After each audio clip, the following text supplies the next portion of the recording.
Today we are going to study the chapter Molecular Basis of Inheritance. This is the chapter 6 from NCERT, and we will today, first of all, in this lesson we will first discuss the first three topics, that is the DNA, the search for genetic material, and RNA world. Now the thing is that scientists for hundreds of years they were trying to figure out, that is that what is the genetic material. The question is, what is genetic material? This was the question by the scientists for hundreds of years. After that they found out that the genetic material is actually, for most of the organisms, it is the DNA, that is deoxyribonucleic acid. Okay, and deoxyribonucleic acid, that is the DNA, and ribonucleic acid, that is the RNA, these are the two types of nucleic acid that is found in organisms. So DNA is the genetic material for most of the organisms, okay, and RNA, if you see, it is the genetic RNA is also genetic material, but for viruses. This is important thing you need to understand, that for viruses RNA acts as genetic material, but what is the main function of RNA? The main function of RNA is a messenger molecule. RNA is a messenger molecule, but along with this it has other functions also, such as adapter molecule, structural molecule, and catalytic molecule. So if a question is coming that what is the main function of RNA, if this question is asked that what is the main function of RNA, and option A is suppose given adapter molecule or adapter, B structural molecule, adapter molecule, structural molecule, C catalytic molecule, and D the messenger molecule, then as the main function is messenger molecule, you will tick it on the messenger molecule. Okay, so how the nucleic acids polymers are forming? There are nucleic acid monomers, they are repeating units of the nucleic acid monomers, they are forming the DNA. Okay, we have to now, for this chapter we need to understand the three basics, or that is the replication, the transcription, and the translation. Okay, but today we are going to study the introduction. These are the introduction. This part is the to understand replication, transcription, and translation. We need to understand the basics, that what is DNA, what is why DNA is the genetic material, what is RNA. We need to first understand this, then only we will know about replication, transcription, and translation. So in the next class we are going to study replication, transcription, genetic code, and then translation, and this and the and regulation of genetic expression. These are the things which you are going to study in the next class.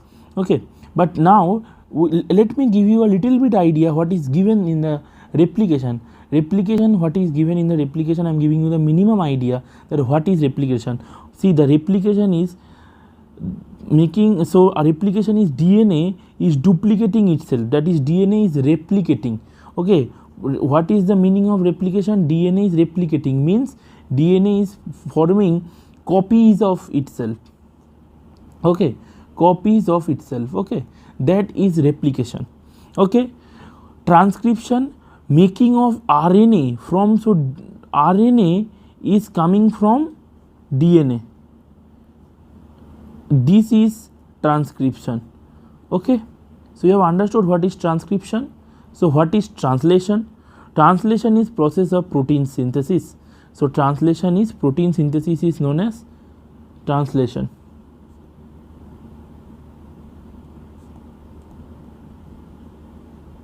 Okay, protein synthesis is known as translation.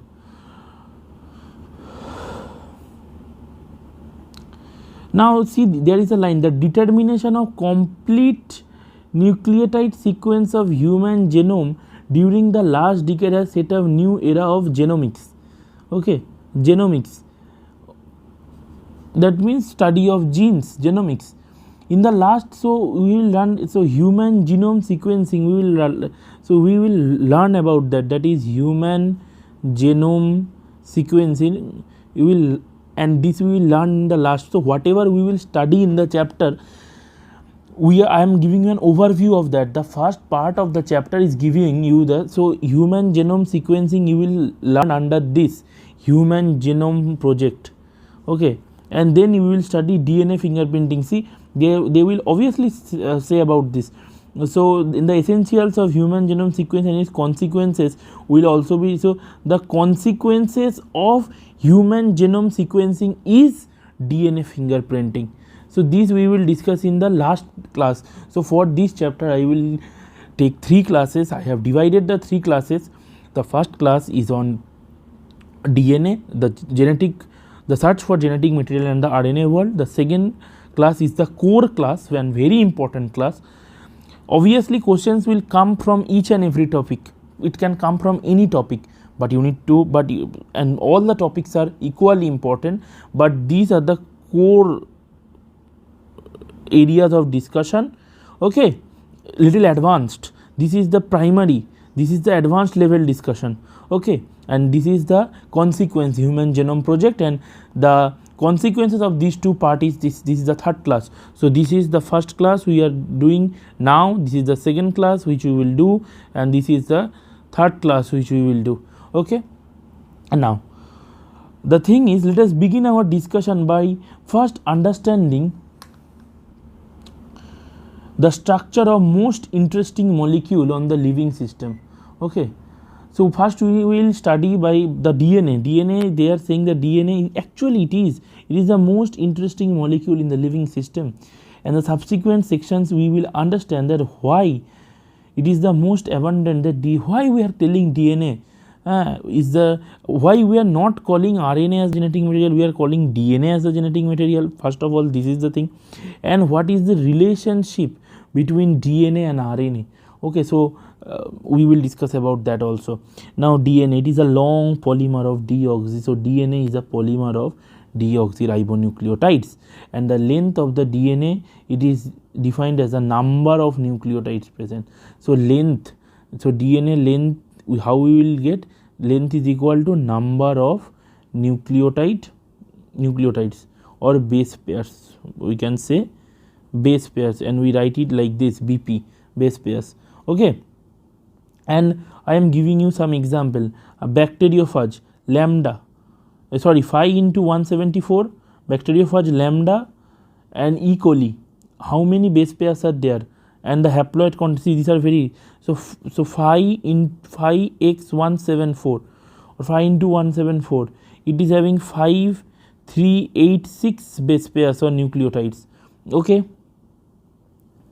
lambda is having how much, bacteriophage lambda, it is having 48502 base pairs.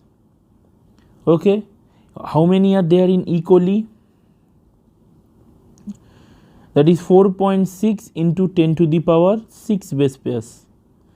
And how many there in the human DNA?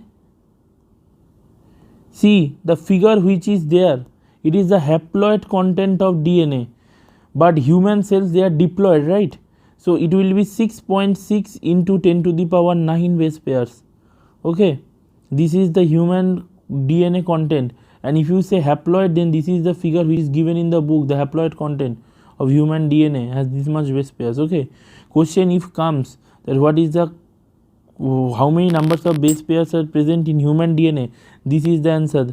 When haploid is not mentioned, human DNA is diploid, human cells are diploid, you know, so you will directly write this, and this option will be given. Okay, don't go and write this. If and only if haploid content is asked, then only you should write this. Okay, now we will go and study the structure of the polymer, that's the subtopic. So DNA is the main topic, and it is having subtopics. So first subtopic is structure of polynucleotide chain. Okay, so let us recapitulate the chemical structure of polynucleotide chain, DNA or RNA. A nucleotide has 3 components. So nucleotide is having 3 components. What is that 3 components? The first component is a pentose sugar.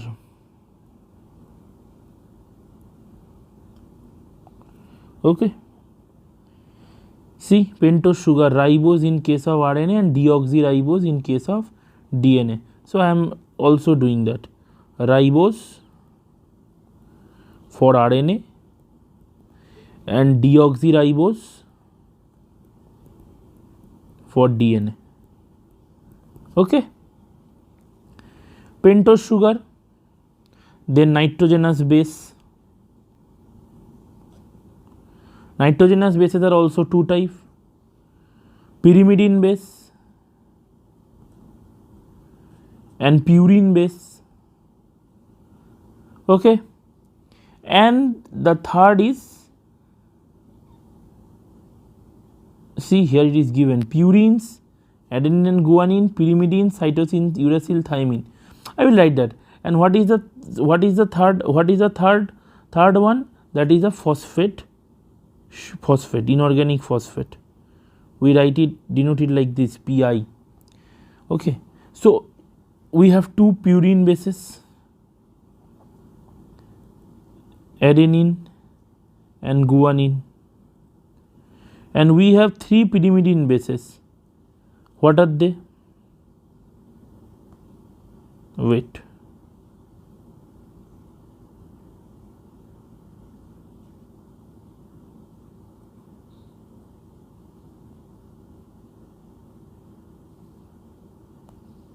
What are these 3 pyrimidine bases? Thymine, cytosine and uracil. So thymine is, DNA is containing thymine, but RNA in place of thymine it is containing uracil. Okay, so what is thymine? Thymine is actually 5-methyl uracil. Okay, so from here you can see the basic differences. So here only we are getting differences of RNA and DNA. So one, the difference is in pentose sugar, that is here RNA has ribose sugar, DNA has deoxyribose sugar. Second difference which we are getting, the nitrogenous bases, it is RNA is containing uracil, DNA is containing thymine. Okay, and these are the differences already we are getting. Now if you see here another difference is given in the just next line, that is a nitrogenous base is linked to OH of 1' pentose sugar through N-glycosidic linkage to form a nucleoside. So nitrogenous base and the pentose sugar, they together form what? Nucleoside. And how they are joined? So 1' position of the pentose sugar has OH. See, linked to a nitrogenous base is linked to OH of 1' carbon of pentose sugar. So 1' carbon of pentose sugar has OH, and here let me draw it like in a different way. So 1' carbon of the pentose sugar,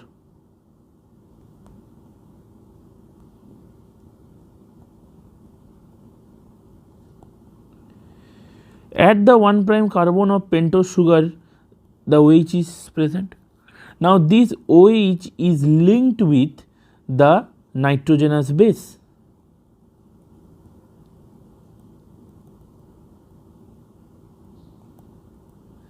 and this bond it is called N glycosidic bond.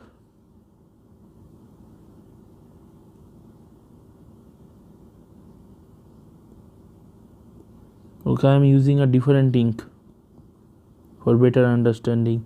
N glycosidic bond. Okay. Okay, so let me clear this up. Already I have done all these things, so let me clear this up a little bit so that I can make you understand over here also.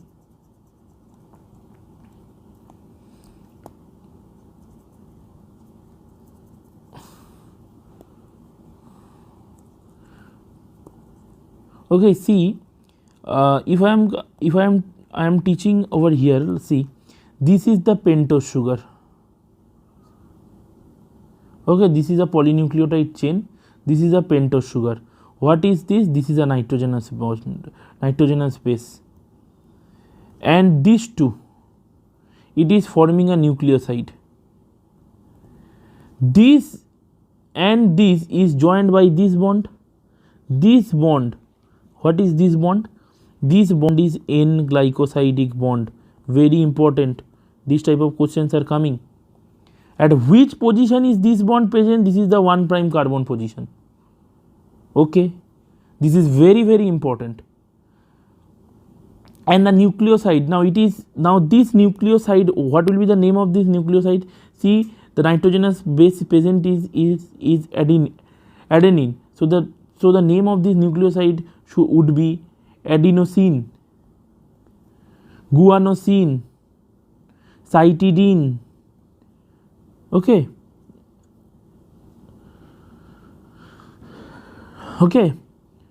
deoxycytidine. Cytidine in case of ribose, adenosine in case of RNA. So this is a RNA molecule or a DNA molecule? Just say this is an RNA polynucleotide chain or a DNA polynucleotide chain. This is a DNA polynucleotide chain. Why? See, thymine is present. In RNA polynucleotide chain, you will not find thymine, you will find uracil. If this would have been U over here, then it would have been an RNA polynucleotide chain. But that is not the case. Here it is thymine. So this is a DNA polynucleotide chain. Now, adenine is present means this is deoxyadenosine. Okay. Adenosine. So what will be the name of this one? This one name is deoxyadenosine. This is deoxyguanosine. This deoxyguanosine. Okay, sorry, only this much. Deoxyguanosine. Sorry, this is deoxythymidine. This is deoxyguanosine. This is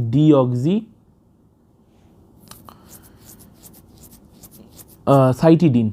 Okay, if suppose here it would have been U, then it would have been, then now no more deoxy, uridine. Then this would have been guanosine, only guanosine, not deoxy. Okay, the name is coming from first. The name is a derivative of what? The name is derivative of the pentose sugar. Okay, then pentose sugar, it is oxy or it is deoxy or not? Then the nitrogenous base, both as the nucleoside. It is the combination of pentose sugar and nitrogenous base. So the name of the nucleoside will be also the derivative of these two, right? So see, when you are telling deoxyadenosine, so deoxy is the name of the pentose sugar, adeno is the name of the nitrogenous base, adenosine. Okay, and for adenine and guanine it is sine, and for cytosine, thymine and uracil it is uridine. So cytidine. Here adenine to, see adenine, NINE. See, this is the language. These are also taught. This is actually taught in very basic level. I am also doing. See, INE is replaced by ADENOSINE. So INE is there. So here only including is OS. Okay, this has been included in the nomenclature. Guanosine also same. Okay, but for the cytosine, here what is happening, OS is present already. Again OS we cannot do. This is being replaced by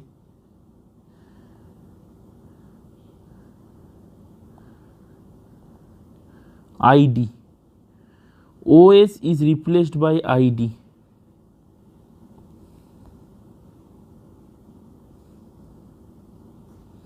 So OS is replaced by ID. Whether it is cytosine or uracil, it is uridine. Uridine. It is ACIL. Actually, osine is replaced by an idine. Okay. Okay. And here guanosine. Actually, here ine is replaced by osine. Okay. Okay. Full is replaced. This replaced with this, not included here like that. We don't say it. INE forming osine, in to osine. Here it is in to osine. How the name is coming, and here it is the only this much is there here. Only this much is there, and rest is replaced with idine. Okay. Thymine. So like this. Thymine also like this. So these are the things. These are all basics. Now see how the polynucleotide chain, how they are linked with each other. This is the nomenclature. Okay. In the NCERT, the nomenclature is not given in detail, but whatever I have taught you, if you have understood this, if you have not understood this, please let me know in the comment section. I will again to tell you this in the next class, but this may not be there in the NCERT, this nomenclature, but this is actually present, but this is actually in the syllabus. So that's why this is an extra bit of information which I am passing to you. So when a phosphate group is linked to OH of 5' of a nucleoside through phosphoester linkage, it is forming the nucleotide. Now the nucleoside is okay. This has become the nucleoside. Okay. Now see at the 5' position, this is the 5' carbon. This 5' carbon, if there is an inorganic phosphate present, 5' phosphate is present at the 5' nucleoside by phosphoester linkage. So this bond, you can see, this bond is the phosphoester linkage. Okay. So this bond is the phosphoester. Now another chain, suppose it will be there, then here there will be a bond, right, which purine base will form. Purine base will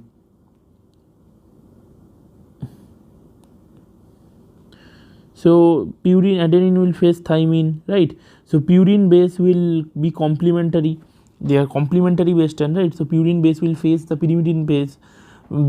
So this is a purine base, this is a pyrimidine base, and the purine adenine will face thymine in case of DNA. So we are talking as per DNA. So this, what is this bond? This bond will be hydrogen bond. Okay. And this bond, what is there? This bond is N-glycosidic bond. Like already taught you, this N-glycosidic bond. So these are the all types of bonds which are present. So these two, it is called nucleoside, and this whole thing, it is called a nucleotide. Okay.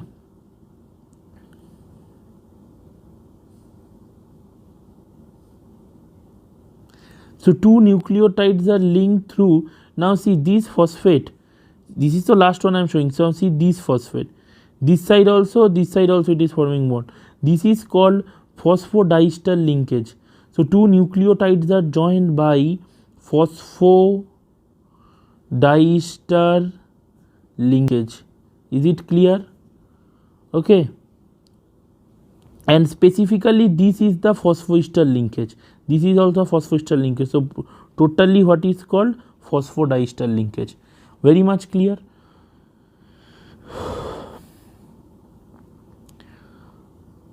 And specifically we can say it 3' 5' phosphodiester linkage.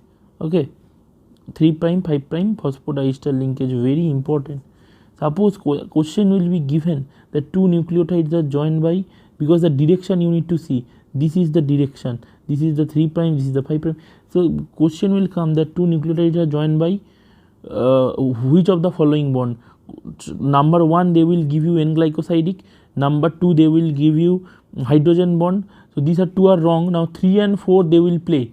In 3 they will, you know, this is phosphodiester linkage. In 3 they will give 3', 5' phosphodiester linkage, and option 4 they will give 5', 3' phosphodiester linkage. Now you suppose if you by chance forget this 3', 5' phosphodiester linkage, you lose you get either -1, or if you leave it, you maximum will get -1. So you lose 5 marks. If you would have done it correct, you would have got 4, and you have got -1, so you have lost actually 5 marks. So these are the silly mistakes which people do, and that's why they cannot get to this score. You need to go and get this score 340 plus.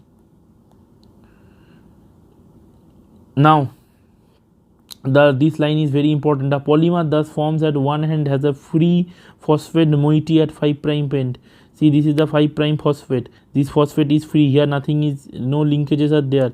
5' moiety, phosphate moiety at the 5' end of sugar, which is referred to as 5' end of polymer. So this is, so the side, suppose this is not given, suppose you need to understand, you need to identify, this is a 5', this side is 3'. How will understand that which is the 5' end, which is the 3' end? So the end where phosphate is at moiety, phosphate moiety is there, that is the 5' end, where there is a free OH, okay, or OH moiety, see, that is the 3' end. See, this is 3' hydroxyl.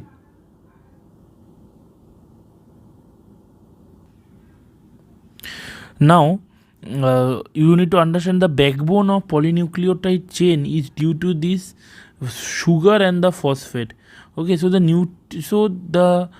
strength of this polynucleotide chain, this is due to the sugar and the phosphate. They are forming the backbone. See, the sugar and the phosphate are in line, and this is forming the backbone. See, this is in line, sugar and phosphate, right? The nitrogenous bases, they are not there. See, they are actually 90 degree. Okay, they are actually 90 degree. Okay, so these are high level things. So which will form the backbone? This is forming the backbone, right? This is the chain is forming by whom? The chain is mainly formed by the phosphate and the pentose sugar. So they will form the backbone, right? And they are present at a 90 degree angle, whatever is that. So they are actually, this is the thing. Now in RNA, every nucleotide residue has an additional OH group present at 2' position of ribose. This is that I have discussed, I have told you other difference. This is another difference, that in case of RNA, at the 2' position of ribose, that in the ribose molecule, at the 2' position of the ribose molecule, you will get OH, which you will not find it in case of DNA, which you will not find it in case of deoxy. So difference that is actually the difference between deoxyribose and ribose. In ribose, at 2' position you will get 2' position carbon, you will get an OH. Okay, and RNA is found in place thymine. Uracil is found in place of thymine in RNA. And what is thymine? Thymine is 5-methyl uracil. Whatever is the structure of uracil, you will know the structures of everything in the chapter called biomolecule. Obviously, you don't need to memorize the structure, but you need to at least know that thymine is actually 5-methyl uracil. At the 5th carbon of uracil, you will get a methyl group present. Okay. DNA as an acidic substance present in the nucleus was first identified by Meissner. Very important, you need to know that DNA was first DNA was an acidic substance. It was first identified by Meissner and he named it nuclein. However, due to technical limitation, isolating such a long polymer intact, the elucidation structure of DNA remained elusive. Means for various years, for a long period of time, no one could understand what was the structure of DNA, and isolating such a long polymer intact was also difficult, and due to technical limitation, that means due to lack of technicality, it was not possible. And after it was first discovered at 1869. There was an acidic substance, that is the DNA, and which he named as nuclein. But what is the structure of nuclein? No one could understand. But after so many years, now see the difference in the years from 1869 to 1953. It was very much a suspense about the structure. But then after the technical limitation was solved, a method called X-ray diffraction came, and from that X-ray diffraction data, which was produced by Wilkins and Franklin, two other scientists, Watson and Crick, they proposed double helix model. Okay, so double helix model that was proposed by whom? Watson and Crick, from the X-ray diffraction data, and this X-ray diffraction data that was given by Wilkins and Franklin. These names are very important. Okay. One of the hallmarks in the proposition was base pairing between two strands of polynucleotide chain. However, the proposition was also based on observation by Erwin Chargaff that a double-stranded DNA ratio. So what did Chargaff see? Chargaff has not done all these things, X-ray and all that. From X-ray diffraction, they could understand that adenine will face thymine and guanine will face cytosine in case of DNA. Okay. But Erwin Chargaff, he saw that ratios of adenine and thymine and guanine and cytosine are constant and equal. So adenine thymine ratio is actually constant and guanine cytosine ratio is constant. Okay, so he could say that amount of adenine and amount of thymine present is same, amount of guanine and amount of cytosine present is same, because their ratios are same. So adenine will obviously face thymine and guanine will obviously face cytosine. These two will see by structure, but these ratios are same. Ratios are same and constant. That was observed by Erwin Chargaff. The base pairing confers a very unique property of polynucleotide chain. So these type of base pairing. Okay, what is this conferring? A very unique property of polynucleotide chain, that they are complementary to each other. Complementary to each other means purine will face pyrimidine, that is adenine will face thymine or uracil, and guanine will face cytosine. Okay. So if each strand from DNA, let us call it as patented DNA, acts as template synthesis of new strand, the two double-stranded DNA thus produced would be identical to parental molecule. Because of these genetic implications of DNA are very clear. So from one strand of DNA, suppose it is forming another strand. Okay, one strand of DNA is forming another strand. In this type of scenario, how it will form a strand, you can very much clearly understand, right? How you are clearly understand? Suppose here there is an adenine, so it will form a thymine over here, and then there will be a hydrogen bond. If there is a cytosine over here, then it will form guanine. So like that, it is very much predictable and very much clear. Okay, now we will study the features of double helix structure of DNA. Double helix structure, who gave it? I have said it before, it is Watson and Crick. This is also a question from that X-ray diffraction data, which was formulated by Wilkins and Franklin. Okay, so what are the features of double helix structure of DNA given by Watson and Crick? We will study this. So first point is given is it is made up of two polynucleotide chain, where the backbone is constituted by sugar, phosphate, and the bases project inside. Okay, so our DNA has 2 polynucleotide chain. I have already told it. And the backbone is sugar and phosphate. I have also told this. Okay, the base project inside. Now they are anti-parallel in polarity. That means that if one is running from 5' n to 3' n, another will run from 3' n to 5' n. This is obvious. See this diagram. I have already see this is one polynucleotide chain. This is one polynucleotide chain. This is another polynucleotide chain, right? I have already taught you this polynucleotide chain 5' and these are there. This is in the 3' and OH is there. Now this adenine will face thymine. Like this it is, see how it is forming adenine, thymine, adenine, guanine, cytosine, guanine. Okay, this is you are having no problem with this. Now if you see this, so this is the 3, so here is the OH, that means this is the 3' end, right? Actually this just you reverse it, then only you will get this structure. You reverse it, you see this, by reversing it you will get this structure. That means this will come here. See, sorry, if you reverse it only you will get this structure. So see, this is this you see, this you compare. Okay, so you see OH has come from, so this is running from 5' n to 3' n. How will understand the 5' n? At the 5' n, phosphate will be at moiety. The phosphate is at moiety, this is 5' n. OH is in moiety, this is the 3' n. Here the moiety means free OH, free phosphate. Here phosphate is not free. Okay, so here OH is free, this is the 3' n. So this is running from 3' n to 5' n, and this is running from, so they are anti-parallel to each other. This is complementary base pairing.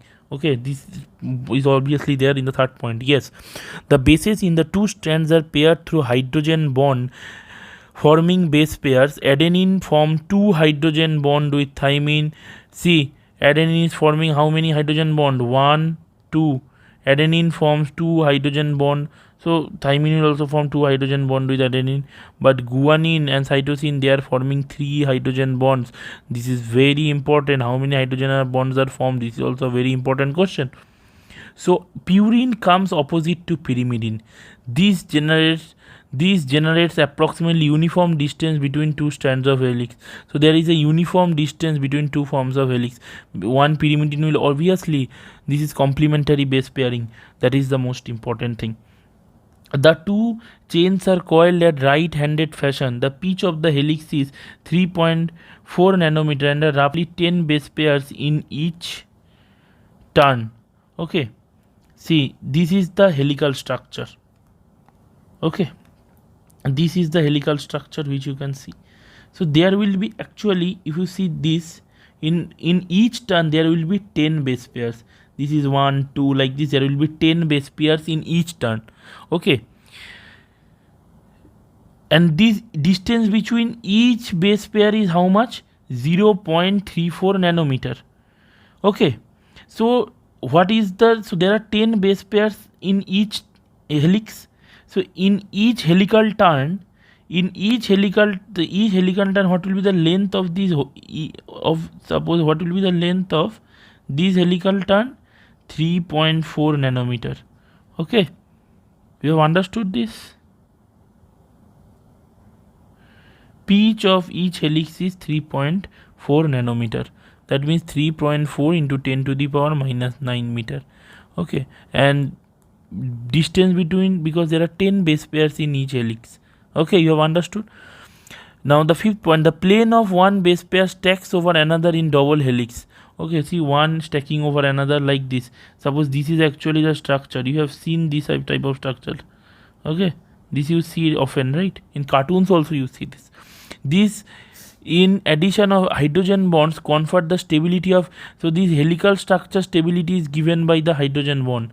Polynucleotide chain stability is given by sugar and phosphate, and this hydrogen bond, they are giving stability to the double helical structure of the DNA, or you can say it is giving stability to the double helical structure or helical structure of the DNA. Same thing. Now compare the structures of purines and pyrimidines. Can you find out why the distance between two polynuclear chains of the DNA almost remain constant? So the purine and pyrimidine you need to see the purine and the pyrimidine structures, which we will study in biomolecules, and that time we will discuss this thing, that why the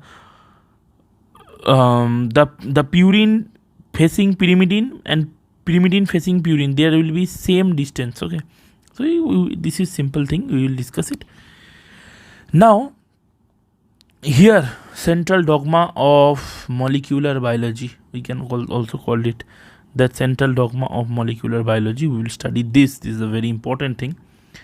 Now, the proposition of a double helix structure of DNA and its simplicity in explaining the genetic became revolutionary. Very soon, Crick, I told you about Watson and Crick,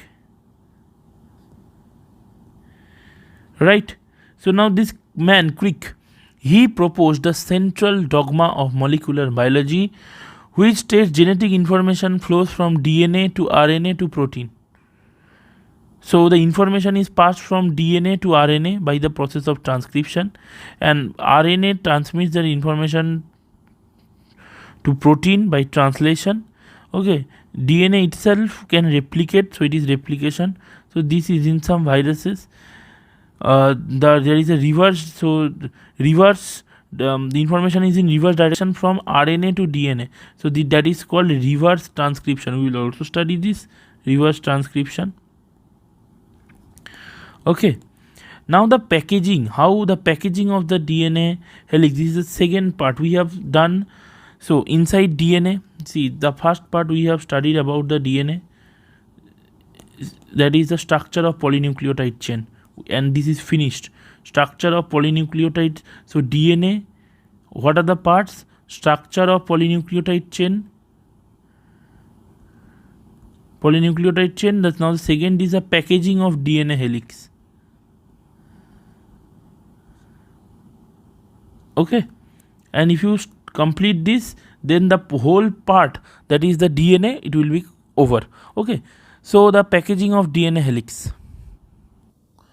So packaging of DNA helix. So taken the distance between between two consecutive base pairs, the distance is 0.34 nanometer. Okay, so if the length of DNA double helix is calculated, the total number of base pairs, see, I have told you the total number of base pair is this 6.6 into 10 to the power 9. I told that DNA is diploid, not haploid. So if you multiply this with 0.9, so you get it, the length of the DNA helix is 2.2 meter. The length is far greater than the dimension of typical nucleus. So the length of a typical nucleus is approximately, the length of the nucleus is 10 to the power minus 6 meter, and the length of the DNA is 2.2 meter.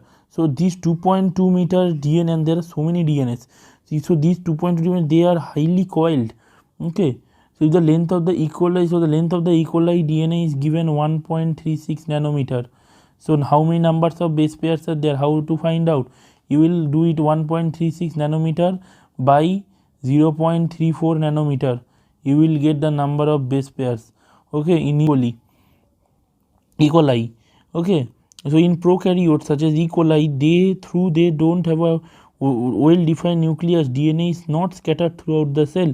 DNA is being negatively charged, is held with some proteins that are positively charged in a region called nucleoid. So see, so prokaryotes such as E. coli.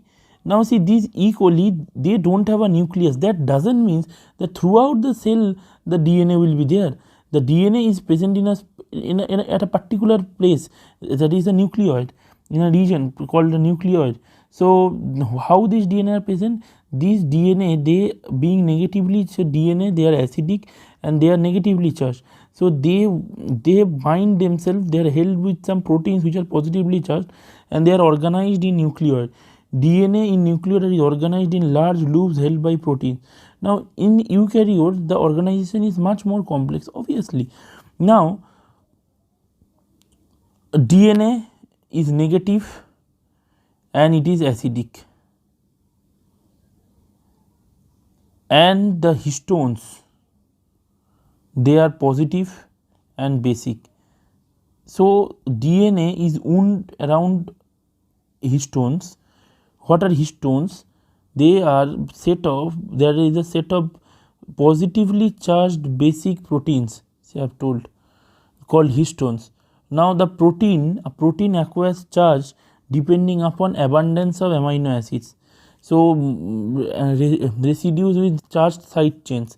So histones are very much rich in amino acid residues, lysine and arginine. So histone, so the positive, how a protein becomes positive, more amino acid residues will be present, more it will be acid, more it will be positive. So here histone has a large amount of two amino acid, one is lysine, another is arginine. This is also a very important question, this lysine and arginine.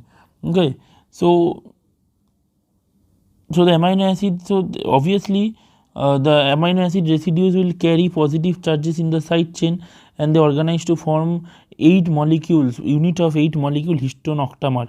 Okay, so a negatively charged DNA is wrapped around a positively charged histone octamer to form a structure called nucleosome. You can see the structure of nucleosome. This is a 8 histone, this is an histone octamer which is formed by 8 histone. Okay, 8 histone and one negative, this is positively charged, and one negatively charged DNA. Okay, it is wound around by wound around a 8 histone, wound around a histone octamer. This structure is called nucleosome.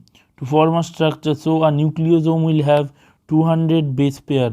So a nucleosome consists of repeating unit of structure called chromatin. Chromatin, they are thread-like colored bodies seen in nucleus, and they are like beads on string. You see this is the beads of string. See the structure. See, it is looking like a bead. Okay. They are called nucleosome is strained and bodies seen in nucleus. They are called beads on string. Viewed under the electron microscope. How many such beads do you imagine? How many nucleosomes will be present in a mammalian cell? Simple. See, they have told there are 200 base pairs. How many will be 200 base pairs in one nucleosome? Okay. So how many base pairs are there in a DNA? 6.6 into 10 to the power 9 base pairs are there. So how many so base pairs are there? So 200 will form one nucleosome. So 6.6 into 10 to the power 9 will form how many nucleosome? You can easily find out. Okay, this is also a very important question. Okay, from here also question can come. And these figures, these are the assigned. So what I am giving an assignment, and these are the assignment. You need to say these figures which I am asking. Here one I have asked, before also I have asked one figure, that is equally. How many number of base pairs are there in equally? So these are this answer of these questions you will give to me. Chromatin is, so the beads on string structure in the chromatin is packed to form chromatin fibers, and they are further coiled and condensed at the metaphase stage to form chromosome. So chromatins, what we are calling chromatins, the nucleosomes, they form chromatin. These chromatin will further coil and form and get condensed at the metaphase stage, will form the chromosome. Okay, so from DNA to chromosome we are getting, and what is actually a chromosome?